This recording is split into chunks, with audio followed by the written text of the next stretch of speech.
오늘 주실 말씀은 요한복음 15장 1절과 9절인데요. 4절과 5절 말씀만 우리가 함께 합독하겠습니다. 요한복음 15장 4절과 5절의 말씀입니다. 요한복음 15장 4절과 5절 우리 함께 한 목소리 같이 합독하시겠습니다. 요한복음 15장 4절과 5절입니다. 시작. 내 안에 거하라. 나도 너희 안에 거하리라. 가지가 포도나무에 붙어있지 아니하면 스스로 열매를 맺을 수 없음 같이 너희도 내 안에 있지 아니하면 그러하리라. 나는 포도나무요 너희는 가지라. 그가 내 안에 내가 그 안에 거하면 사람이 열매를 많이 맺나니 나를 떠나서는 너희가 아무것도 할 수 없음이라. 아멘. 좋으신 아버지 하나님, 오늘도 말씀 앞에 섭니다. 오늘 말씀이 나와 무슨 상관이고 내 삶에 어떤 의미인지를 진지하게 돌아보며 묵상하며 함께 생각하고 함께 고민해 보기를 원합니다. 단순히 머리로서만 헤아리는 것이 아니라 이것이 우리의 가슴을 울리게 하시고 우리의 영혼을 사로잡아 주시고 그리하여 우리의 일상에서 이 말씀의 의미를 살아내고 또한 그 안에서 생명과 놀라운 그 하나님의 돌보심을 맛보아 누리는 복된 말씀이 되어질 수 있도록 성령 하나님 한 영혼 한 영혼의 생각과 그 마음들을 주장해 주시고 무엇보다 아버지 하나님 열린 마음으로 우리가 함께 하나님 앞에 서서 이 말씀에 담겨있는 의미들을 곱씹어 나아갈 수 있도록 이 시간 성령 하나님 우리의 생각과 마음들을 주장하여 주시옵소서. 오늘도 예배를 드리미에 또한 귀한 예물들을 구별하여 올려드립니다.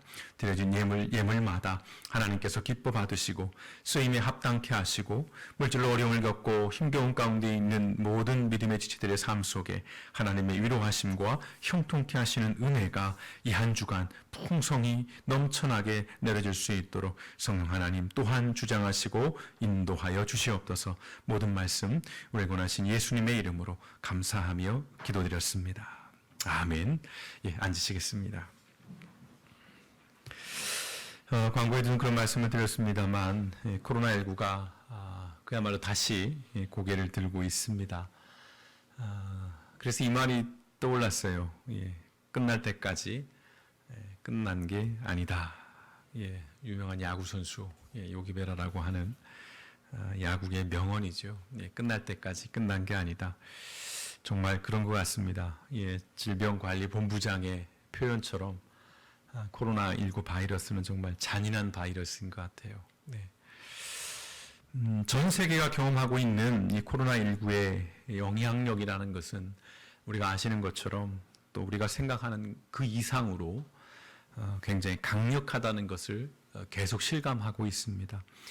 그래서 요즘 각 분야의 전문가들이 한결같이 전망하는 것들이 있는데요. 예컨대 이런 식입니다. 예수님의 탄생을 기준으로 우리가 역사의 시간을 BC와 AD로 나누죠. 흔히 정말 예수님의 탄생이라고 하는 것이 어떤 역사의 어떤 큰 전환점을 또는 기준점이 될 만한 그런 사건이었던 것처럼 이제 이 코로나19라는 것이 우리 인류의 삶에 있어서 뿐만 아니라 생태계까지도 다 포함이 되는 것이겠죠.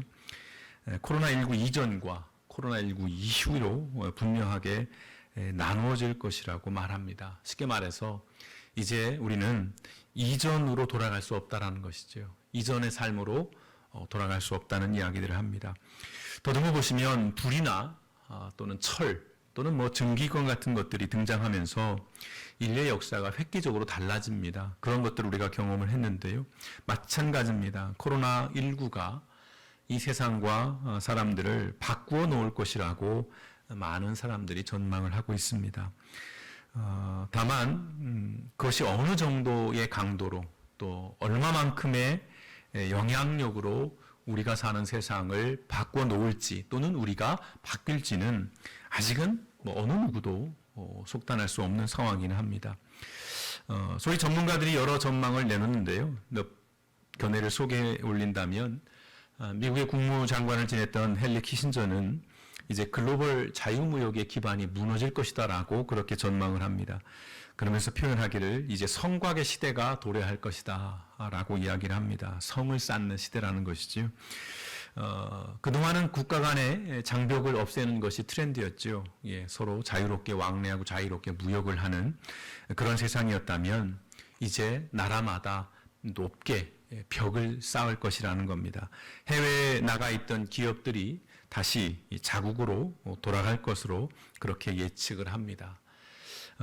이스라엘의 역사학자인 유발 하라리 교수는 코로나19가 우리에게 선택을 강제하고 있다고 말합니다. 그 선택은 이런 것이죠. 정부가 시민을 감시하고 통제하고 국가 간 장벽을 높여서 이른바 고립주의로 갈 것인지, 아니면 오히려 이 코로나 이런 상황 속에서 더 협력하고 더 협조해야 한다는 어떤 그런 필요성으로 인해서 글로벌 협력을 더 강화해야 할 것인지에 대한 선택을 우리는 해야 한다는 것이죠. 그리고 그 선택에 따라서 우리가 살아가는 세상 또 우리의 삶은 전혀 다른 모양으로 바뀌어갈 것이라고 그렇게 예측을 합니다. 또 영국의 주간지인 이코노미스트는 코로나 이후에 이른바 비대면, 언컨택트라고 하는 말이 요즘 이제 많이 떠오르고 있는데요. 사람과 사람이 서로 만나지 않는 그런 삶, 또 그런 어떤 경제, 또 그런 산업, 그런 일상들이 더 강화될 것이라는 것이지요. 그러면 새로운 산업 트렌드가 가속될 것이라는 예측을 합니다. 사실 뭐 이런 이야기들을 묻다 보면 굉장히 전문적이고 또 어려운 예측들 그리고 전망들입니다만은 분명한 것은 시대가 달라질 것이라는 것입니다. 예. 물론 우리가 생각해 보면 시대는 언제나 변해왔어요. 예. 앞으로도 계속 변할 것이고요. 다만 이 코로나19라는 것이 그 변화를 굉장히 급격하게 아주 급진적으로 만들어내고 있고 강제하고 있다라고 하는 것입니다. 예. 주일학교, 성경학교 관련해서 이야기를 하는 중에 전사님이 그런 얘기를 하더라고요. 발빠르게 성경학교를 집에서 하는 프로그램들이 나오고 있다고. 예. 학부모님들 쓰러질 얘기죠. 예. 성경학교까지 집에서 해야 되는 그런 시대. 예. 그렇게 또 여기저기 각 분야별로 적응해 가는 것인데요. 여러 가지 두려움도 있고 또 어떤 기대도 좀 해보게 되기도 합니다. 앞으로 우리가 살아갈 세상은 어떤 모습이 될까요? 또 어떤 모습이기를 여러분 소망하시는지요? 요즘 코로나19로 뭐 사회적 거리두기, 우리가 이제 뭐 익숙한 언어가 됐습니다만, 그러나 참 생소한 생활 방식이 등장을 했고, 또 사회적 거리두기가 지난 다음에는 이제 생활 방역이라고 하는 생경한 일상의 규정들 또는 지침들이 생겨났습니다. 굳이 말해보자면 저는 직업상 이 사회적 거리두기와 생활 방역이라는 개념을 어떤 의료, 보건 차원만이 아니라 철학적 또는 신학적 관점에서 계속 좀 응시하게 됩니다. 참으로 얻을 것들이 많은 그런 개념들이라는 생각들을 하게 되는데요. 먼저는요, 이 사회적 거리두기에 대해서 한번 생각을 해봅니다. 사회적 거리두기.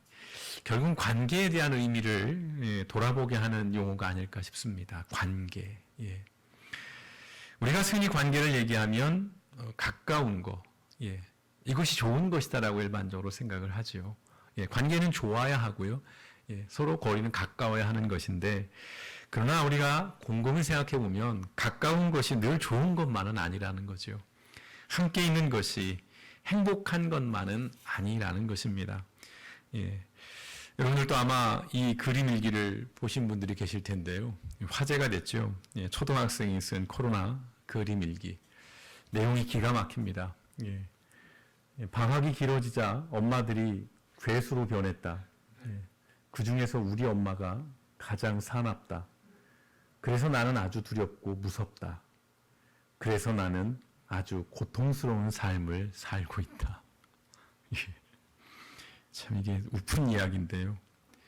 예. 초등학생이 고통스러운 삶을 살게 됐는데 그 이유가 엄마 때문이에요. 예. 얼마나 가슴 아픈 이야기입니까? 예. 코로나가 만들어 놓은 세상인 것 같은데요. 예. 학부모님 특히 초등학생들을 지금 키우고 있는 분들은 200%, 300% 공감이 될 그런 일기 내용이 아닐까 싶은데, 뭐 이런 말이 있죠. 인생은 가까이서 보면 비극이지만 멀리서 보면 희극이다. 찰리 채플린이 했던 말입니다. 참 많은 통찰을 담고 있는 말이라는 생각이 드는데요. 우리가 좀 더 건강하고 또 좀 더 오래 좋은 관계를 유지하려면 때로는 의도적인 거리두기가 필요하다라는 생각들을 합니다. 예수님께서도요, 늘 사람들 사이에 계셨고 늘 많은 무리들 속에 계셨지만 정기적으로, 규칙적으로, 또 의도적으로 제자들과 군중들을 떠나서 혼자만의 시간을 가지셨음을 복음서를 통해서 우리는 자주 확인해 볼 수 있습니다. 여러분, 관계와 거리는 언제나 비례하지는 않는 것 같습니다. 때로는 멀어져야 보이는 것이 있는 것 같습니다. 이른바 사회적 거리두기라는 것이 단순히 내가 감염을 시키거나 감염되지 않기 위한 그런 개념만이 아니라 우리의 관계를 좀 돌아볼 수 있는 기회도 될 수 있으면 좋겠습니다. 두 번째, 생활방역이라는 것도 한번 생각을 해봅니다. 생활방역. 코로나19 이 감염을 막기 위해서 우리가 한 주나 한 달 정도 손 씻기를 잘하고 앞서 얘기했던 것처럼 사회적 거리두기를 실천하는 것, 그것만으로는 안 된다는 것이죠. 그것이 이제 일상이 되어야 한다는 것입니다. 그것이 매일의 우리의 삶이 되어야 한다는 것이죠. 그런 의미에서요, 저는 이 생활방역이라는 개념이야말로 우리가 그리스도인으로 살아간다는 것 또는 제자로 살아간다는 것의 의미를 정말 명확하게 보여주는 것이 아닐까라는 생각을 합니다. 벌써 꽤 오랫동안 제자라는 키워드를 가지고 계속 말씀을 지금 드리고 있는 것인데요. 우리가 주일에 교회에 와서 1시간 또는 1시간 반 또는 2시간 또는 어떤 모임까지 합쳐서 길면 서너 시간 정도 그렇게 예배를 드리고 교제를 하고 어떤 성경 공부를 하는 소그룹 모임을 하는 그것만으로 우리가 그리스도인이고 또 그것만으로 우리가 그리스도인으로 또는 제자로 살아가고 있다라고 말할 수는 없는 것이지요. 지극히 일부분이라는 것입니다. 아주 지극히 일부분이라는 것입니다. 제자로 산다는 것은 주일 외에도 더 많은 시간, 우리가 말하는 월요일부터 토요일까지라고 할까요? 그 더 긴 일상에서 지속적이고 반복적으로 살아가는 삶의 방식과 태도의 차원, 문제라는 것입니다. 제자라는 것은요. 참 어려운 것이죠. 주일에 와서 이렇게 예배 드리고 가는 것만도 굉장히 큰 일인데 그것이 사실 알고 보면 굉장히 사소한 작은 부분이라는 이야기를 하면 참 어려운 부분이기도 합니다. 흔히 우리가 코람데오라는 말을 자주 씁니다. 어떤 하나님 존전 앞에서 또 하나님 앞에서 또 하나님과 동행하는 이런 식의 얘기죠. 코람데오. 결국 제자로 산다는 것은 마치 생활 방역처럼 우리가 살아가는 사소한 시간들, 매일매일 반복되는 그 일상 속에서 끊임없이 지속적으로 하나님 앞에 서 있는 거죠. 하나님 앞에 묻는 겁니다. 하나님, 이런 때는 어떻게 할까요? 하나님, 이것은 뭡니까? 하나님, 내게 답을 주세요. 하나님, 나에게 선택할 수 있는 어떤 선택을 해야 할지를 알려주세요. 또는 내게 힘을 주세요. 저 사람이 왜 저렇게 말을 할까요? 하나님, 내가 욕을 할까요? 때릴까요? 아니면 그냥 참고 넘어갈까요? 어떤 사건을 바라보고 어떤 현상을 바라볼 때마다 늘 묻는 거죠. 늘 하나님 앞에서 그 인식 속에 살아가는 것입니다. 오늘 요한복음 우리가 15장 말씀을 본문으로 택했는데요. 이 요한복음 15장은 예수님께서 6월절 그 식사 자리에서 제자들에게 들려주신 이야기 가운데 하나입니다. 유명한 말씀이죠. 예수님을 당신을 포도나무에 비유하시고 제자들을 그 포도나무의 가지로 비유하시는 그런 말씀입니다. 그리고 한 가지 덧붙이면 하나님을 농부라고 그렇게 비유하십니다. 15장 1절에 보시면 나는 참 포도나무요 내 아버지는 농부라. 나는 예수님이고요. 내 아버지는 성부 하나님을 말씀하는 것이죠. 15장 5절 말씀해 보시면 나는 포도나무요 너희는 가지라. 나는 예수님이고 너희는 제자들을 말하는 겁니다. 아주 단순하죠. 굉장히 명확한 비유입니다. 모든 그리스도인들은 제자로 살아야 합니다. 그리스도인이라면 반드시 제자여야 하는 것인데 이 비유는 제자로 산다는 것이 무엇을 말하는지를 우리에게 그림처럼 보여줍니다. 포도밭, 포도나무, 굳이 포도나무가 아니어도요. 사과나무도 좋고요. 무엇이든 좋습니다. 포도나무의 가지는 포도나무에 붙어 있을 때에 그 생명과 그 존재의 의미를 갖게 되는 것입니다. 단순해요. 명확합니다. 이 가지는 절대 홀로 존재할 수가 없습니다. 포도나무에 붙어 있을 때의 가지인 것이고요. 여름철에만 열매 맺을 즈음에만 딱 가서 붙어 있다가 겨울에는 뚝 떨어져 있는 그런 것이 아니라는 것이지요. 항상 늘 언제나 거기에 있어야 한다는 의미입니다. 이것은 예수님께서는 이렇게 말씀을 하십니다. 15장 우리가 읽은 4절인데요. 같이 한번 읽어보겠습니다. 앞에 부분 시작. 내 안에 거하라 나도 너희 안에 거하리라. 아멘. 자, 내 안에 거하라는 겁니다. 그러면 나도 너희 안에 거하겠다는 것입니다. 이 말씀을 새복역 성경에서는 이렇게 번역을 합니다. 비슷한데요. 내 안에 머물러 있어라. 거하라는 말 또는 머물라는 말, 참 이 말씀을 읽을 때마다 참 멋진 표현이라는 생각을 합니다.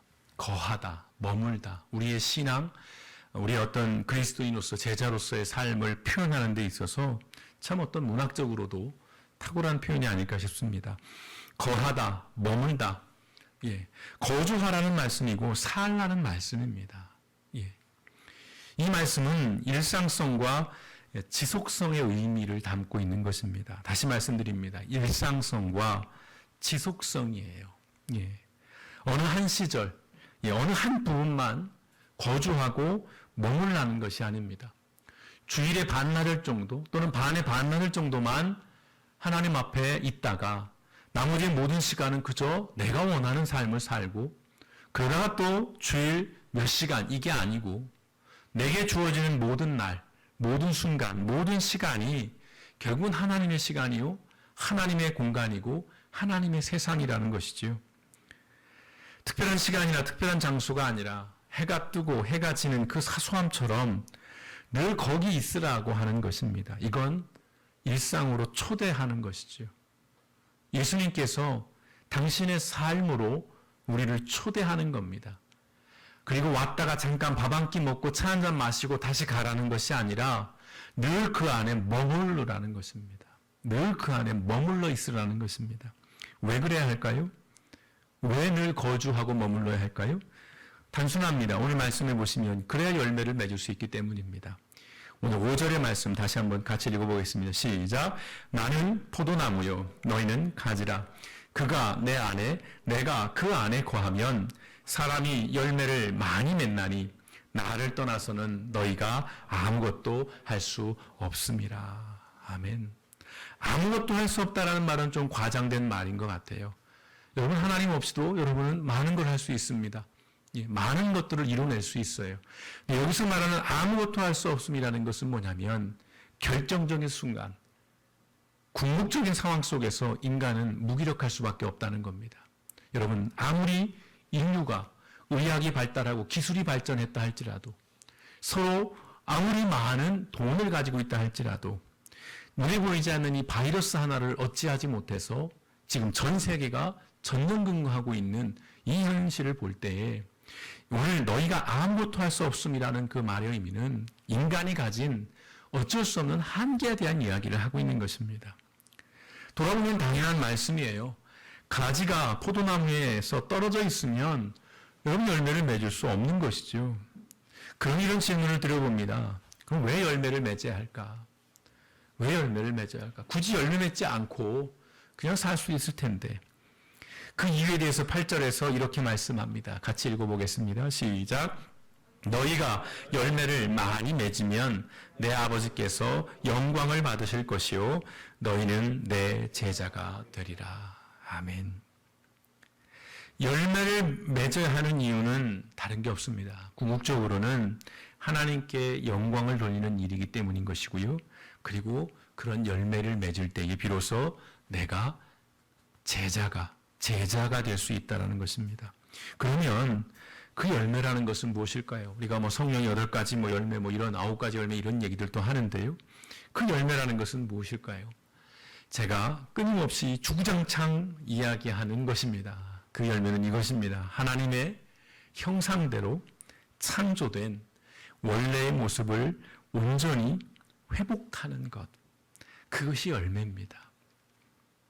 여러분, 세상에서 크게 성공하고 높은 자리에 오르는 것이 열매가 아닙니다. 전도를 많이 하고 교회 봉사를 많이 하는 것이 열매가 아닙니다. 물론 이것이 전적으로 열매가 아니다라는 말씀은 아닙니다. 그러나 이것들은 부수적인 거라는 거예요. 주변적인 것들이라는 것입니다. 잘 한번 생각해 보십시오. 우리가 열매 맺는 삶을 삽시다 라고 했을 때 그것은 일정 부분 신앙의 행위 속에서 나타난 어떤 결과물들인 거예요. 교회를 열심히 나오게 되거나 교회 안에서 봉사를 열심히 하는 것이거나 또는 전도를 해서 교회로 사람들을 많이 이끌어내는 것이거나 또는 어떤 봉사활동을 많이 하는 것이거나 이것도 열매입니다. 그러나 이 열매의 본질, 핵심의 의미는 뭐냐면 그런 것들을 통해서 이루고 도달해야 되는 게 뭐냐면 바로 하나님의 형상을 회복해내고 우리를 원래 지으셨을 때 하나님께서 우리로 하여금 살아가라고 말씀하셨고 기대하신 그 삶을 회복해내는 것, 그것이 곧 열매라는 것입니다. 우리가 늘 예수님 안에 거하고 머물면 어떤 일이 벌어질까요? 닮아가죠. 닮아갑니다. 여러분 그런 경험들 해보시잖아요.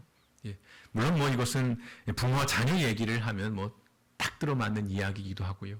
꼭 부모와 자녀가 닮아간다는 것 말고도 전혀 피가 섞이지 않더라도 늘 같이 지내면, 늘 같이 생활하고, 늘 바라보고, 늘 지켜보면 닮아갑니다. 말투도 닮아가고요. 걸음걸이도 닮아가고요. 먹는 식성도 닮아가는 것이지요. 바로 이 얘기를 하는 것입니다. 이것이 곧 스승과 제자의 관계입니다. 스승과 제자의 관계. 최근에 스승의 날이 있었습니다. 제자라는 것은요, 스승과 함께 거하면서 스승에게 늘 시선을 두고 응시하면서 그 스승의 말을 배우고 그 스승의 행동을 따라하는 것이 제자입니다. 우리의 선생 되시는 예수님을 우리가 닮아간다는 것은 부귀영화와 관계가 없습니다. 여러분, 예수님은 펀드 매니저가 아닙니다. 예수님은 경영 컨설턴트가 아니에요. 예수님 우리가 믿고 따르며 배워야 할 스승이신데 뭘 배우고 뭘 따르고 뭘 믿어야 할까요? 예수님이란 존재가 어떤 존재입니까? 하나님께서 사람에게 당신을 나타내 주신, 하나님이 어떤 분인지를 보여주는, 드러내시는 분이 예수님이고, 또 한편으로 사람이 사람으로 살아가는 것이 무엇인지를 완벽하게 보여주시는 분이 예수님이라는 겁니다. 그래서 예수님에겐 신성과 인성이 있는 거예요. 예수님을 우리가 응시하면 하나님을 볼 수 있습니다. 예수님을 우리가 계속 주시하면 인간을 알게 돼요. 사람을 볼 수 있다는 것입니다. 그러면 우리는 잃어버린 하나님의 형상을 회복할 수 있다는 것입니다. 예수님 안에 지속적으로 일상적으로 거하면은요. 또한 잃어버린 창조의 질서와 목적들을 회복해 갈 수 있다는 것입니다. 여러분, 이것이 우리의 신앙의 이유입니다. 우리가 교회를 나와야 하는 이유이고, 교회 안에서 여러 가지 활동을 해야 하는 이유이고, 또한 교회를 벗어나서 여러분이 더 많은 시간을 살아가는 일상에서 여전히 제자로 살아야 하는 이유이고, 또한 사명이라는 것입니다. 이것이 왜 중요하냐면 여러 번 말씀드립니다. 우리가 제자로 살아갈 때에 비로소 그때 진짜 사람으로 살아갈 수 있기 때문입니다. 여러분, 그 진짜 사람의 삶의 방식은 이것입니다. 9절의 말씀을 함께 보시겠습니다. 시작. 아버지께서 나를 사랑하신 것 같이 나도 너희를 사랑하였으니 나의 사랑 안에 거하라. 아멘. 사랑 안에 거하라는 것은 사랑을 받기만 하고 있으라는 의미가 아니에요. 받되 받은 사랑을 또한 전하라는 의미를 갖고 있는 것이죠. 그 사랑 안에 거하라는 것은 사랑으로 살아가라고 하는 그런 의미가 있는 것입니다. 하나님께서 우리를 사랑하셨던 것처럼 그 하나님의 사랑으로 우리 또한 사랑하며 살아가라는 말씀입니다. 너무 식상한 말씀이지만 그러나 우리가 이 기본을 놓치고 있기 때문에 오늘날 우리가 사람으로 살아가는 일들에 어려움을 겪고 있는 것이지요. 우리의 스승이 되시는 예수님과 일상의 삶을 우리가 함께 살아간다면 우리는 이런 사람이 되어 살아갈 수 있고 또 살아가야 할 줄 믿습니다. 세 가지입니다. 첫째, 참된 사람입니다. 참된 사람. 어쩌면 이것이 열매의 또 다른 표현일 수 있겠습니다. 우리가 예수님과 안에 붙어 있어야 하는, 거해야 되는, 머물러야 되는 이유, 그렇게 될 때에 우리가 얻어지는, 또 우리가 변화되어지는, 또는 우리가 살아가게 되는 우리의 모습들을 이야기하는 겁니다. 참된 사람. 여러분, 사람이 다 사람은 아닌 것 같습니다. 안타깝은 말씀입니다만 사람 같지 않은 사람도 참 많습니다. 조심스러운 말씀입니다만 이것은 우리가 죄인이기 때문입니다. 누구나가 예외는 아니죠. 앞서 말씀드렸습니다. 예수님은 참된 사람이셨습니다. 참된 사람이라는 의미는 진리를 아는 사람이었다는 것입니다. 진리를 안다는 것이 무엇일까요? 하나님을 아는 것이죠. 말해 못하겠습니까? 그분이 곧 하나님이신데 하나님을 알아야 참된 사람으로 살아갈 수 있는 것입니다. 나를 지으신 분이 누구이며 그분은 어떤 분이신지를 알 때에 곧 내가 누구인지 또한 나는 누가 되어야 하는지를 알게 되는 것입니다. 여러분, 하나님을 아는 사람이 되어 살아가시기를 주님의 이름으로 축원드립니다. 물어보세요. 하나님 앞에, 하나님, 내가 하나님 압니까? 하나님은 날 아세요? 내가 하나님을 알지 못하면 사람으로 살지만 사람으로 사는 것이 아니라는 것입니다. 두 번째는 착한 사람입니다. 호구를 말씀드리는 게 아니에요. 호구가 되라는 말이 아닙니다. 착하다는 것은 우리의 삶의 관심과 에너지와 마음이 나의 안에만 향해 있는 것이 아니라 타인을 향해 있다라는 의미입니다. 예수님은 언제나 다른 사람을 향해서 열려 있었던 분이시죠. 함께 아파하십니다. 함께 기뻐하십니다. 그러기 위해서는 주변을 봐야 돼요. 그러기 위해서는 주변을 둘러봐야 합니다. 선한 사마리아인은 그런 의미에서 착한 사람이었고요. 바나바라고 하는 인물도 그런 의미에서 착한 사람이었습니다.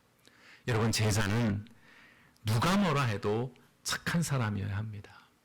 내가 착한 사람인지, 내가 정말 하나님 앞에, 사람들 앞에 착한 사람인지, 무조건 참고 무조건 당하고 무조건 양보하라는 말이 아닙니다.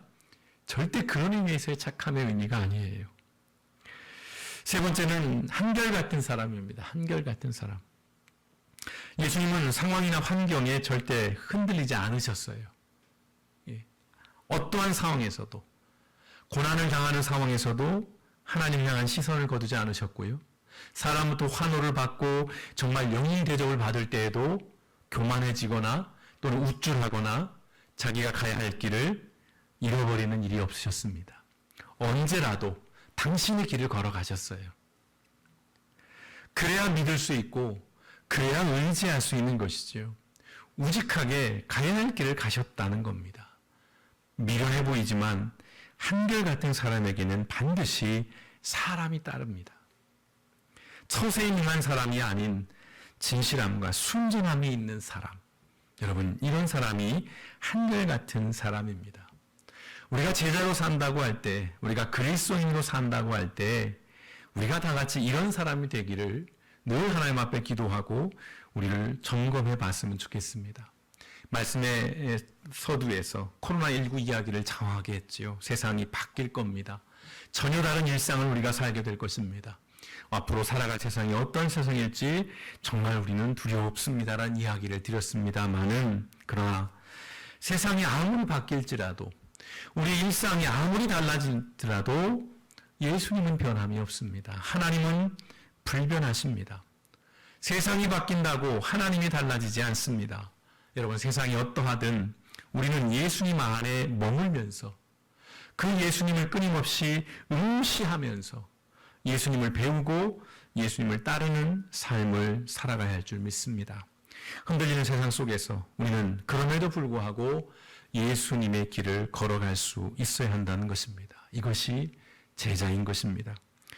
우리 자신과 그리고 우리의 뒤를 따라오는 우리의 다음 세대들, 우리의 젊은 청년들, 우리 어린 주일학교 또 그 아이들의 세대들이 하나님을 아는 참된 사람으로, 그리고 하나님의 사랑으로 살아가는 착한 사람으로, 그리고 하나님을 향한 시선을 어떠한 순간에도 거두지 않는 한결같은 사람으로 살아갈 수 있길 주님의 이름으로 축원드립니다.